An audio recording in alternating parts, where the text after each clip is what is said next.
세상은 모순, 인생은 회색, 사회주의도 회색. 이범주, 한의사. 세상의 순일, 한계 무에 있겠는가?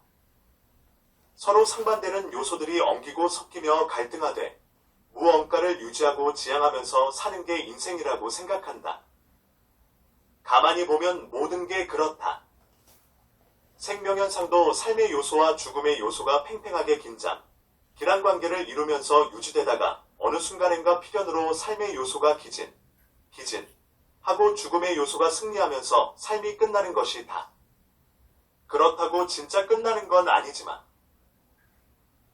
기하학적 의미에서의 도형은 존재하기도 하고 한편으로는 존재하지 않는다. 예컨대 원은 평면상의 한 점으로부터 동일한 거리에 있는 점의 집합으로 정의된다. 그러나 현실적으로 그림을 그려보면 아무리 정밀한 필기구로 그려도 현미경으로 들여다본 공면은 삐뚤빼뚤 추상적 모양을 보일 것이다. 그런 것이다. 모순인 것이다. 이념으로는 사해의 인간을 사랑하지만 구체적으로 가까이 있는 이의 땀냄새, 똥오줌, 입냄새를 역겨워하고 그의 모순적이고 위선적인 행태, 언젠가는 드러나게 되는 인간으로서의 한계와 약점을 혐오하게 되는 것이다.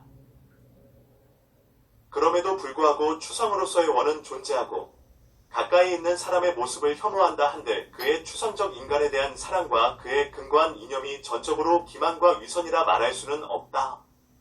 그 또한 한편의 진실, 이렇듯 삶의 본질은 모순 그리고 그 모순을 담은 추구에 있다.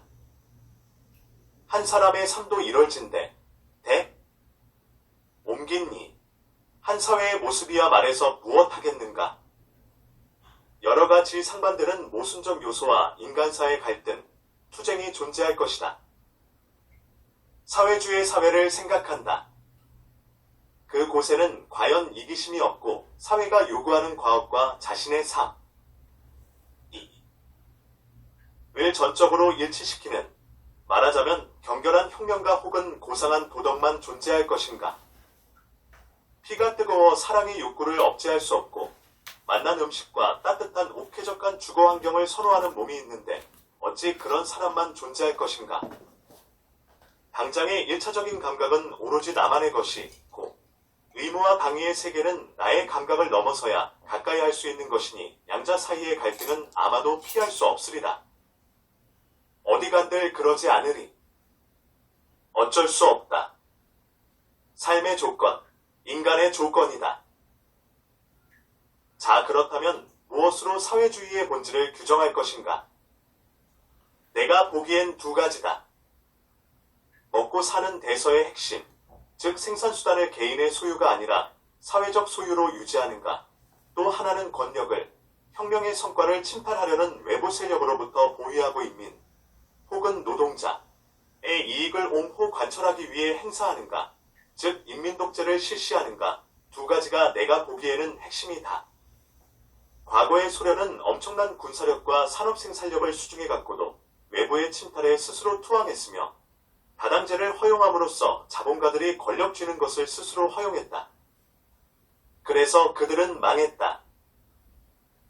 두 가지를 유지한다면, 즉 인민독재와 생산수단의 사회적 소유를 단단히 쥐고 그와 더불어 공동체적 지향으로 사상과 문화를 견지해 나간다면 그 외에는 어떤 변화와 개혁 개방이 와도 그냥 사회주의인 것이다.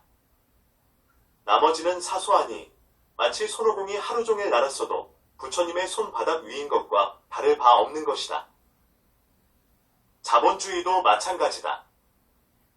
프랑스 대통령제든 영국의 내각제든 덴마크의 국왕제든 일본의 천황제든 정책, 야천태만상이지만 본질은 부르주아 독재인 것이다. 왜냐 생산수단이 그들의 손에 장악되어 있고 정치, 문화, 철학, 사상, 모든 궁극적으로는 부르주아를 위해 기능하기 때문이다. 그런 것이다.